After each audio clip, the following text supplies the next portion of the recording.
The day after reading that book, I ran 50 kilometers with 2 broken arms.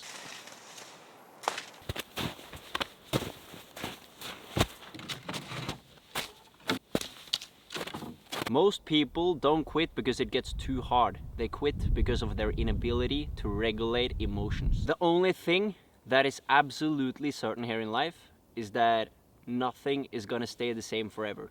Life is a constant phase of forever changing, and highs and lows are a part of the game of life, and your ability to regulate your emotions through all of that is what makes you who you are. For example, think about the stock market. A stock market, it goes up and down and up and down and up and down.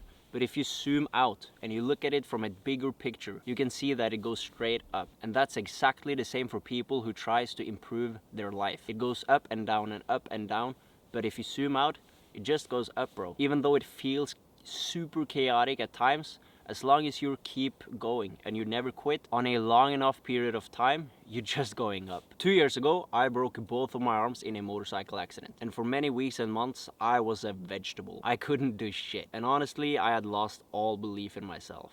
I never thought I was gonna achieve anything again. But then I came over this book from David Goggins. It's called Can't Hurt Me. And after I read that book, I was filled with motivation.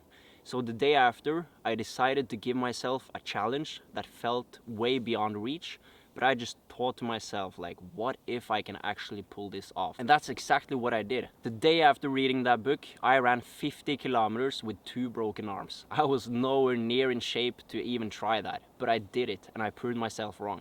And that day I realized how much more capable you are than you think you are. In the book, David Goggins talked about this 40% rule, that when you think you're absolutely finished, when you think your body can't take anymore, you're only 40% of the way to your absolute max limitation. And I really got to see that day, because I thought so many times in that 50 kilometers of running, like, I don't want this no more. I'm done. I'm calling a friend, like, to come get me. But something deep inside of me just refused to give up.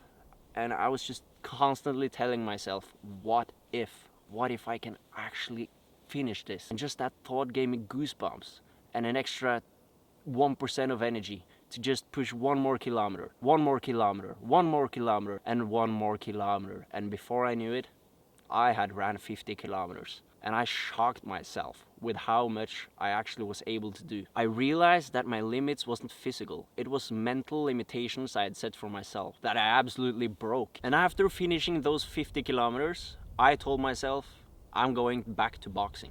I'm not gonna quit boxing. I'm gonna give it another shot and see what happens. And now, 2 years later, I've won boxing matches. I'm in the best shape of my entire life. But just a few weeks ago, I was told by my doctor to quit boxing. And now my identity is changing. And then we come down to what I just talked about. Life is a constant phase of change.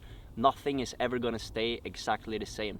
And your ability to regulate your emotions through the highs and lows is what's gonna separate you from everyone else and actually turn you into the person you're meant to become. Because let's be real here, life is gonna knock you down. Life is gonna give you challenges that you don't think you can handle. And it's your ability to stay through it all without giving up that's gonna really give you that edge here in life. Change is coming whether you like it or not. And your job isn't to avoid it, but rather to handle it. One thing that has really helped for me is to remind myself to zoom out. Try to see the bigger picture.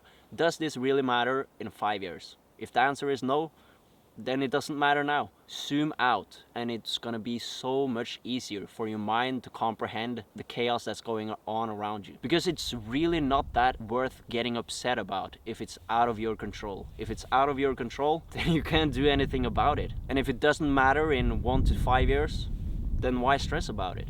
The thing that has really helped me gain my confidence back after reaching rock bottom is to give myself a challenge. Something I think is just out of reach that my mind can't really comprehend, and then just going for it with the thought in mind, what if? Because when you prove to yourself that you can achieve the what if, life can become pretty good. And you start to experience that the lows ain't worth getting so upset about and so stressed about. And you become more emotionally regulated. So give yourself that challenge. I've made a challenge framework that I'll leave in the description that you can download that will give you that first challenge to prove to yourself that you can actually achieve more than you think you can. Thanks for watching. If you found this video valuable, please leave a like and subscribe, and I'll see you in the next one. Goodbyes. God, I thank you for sunshine. Thank you for rain.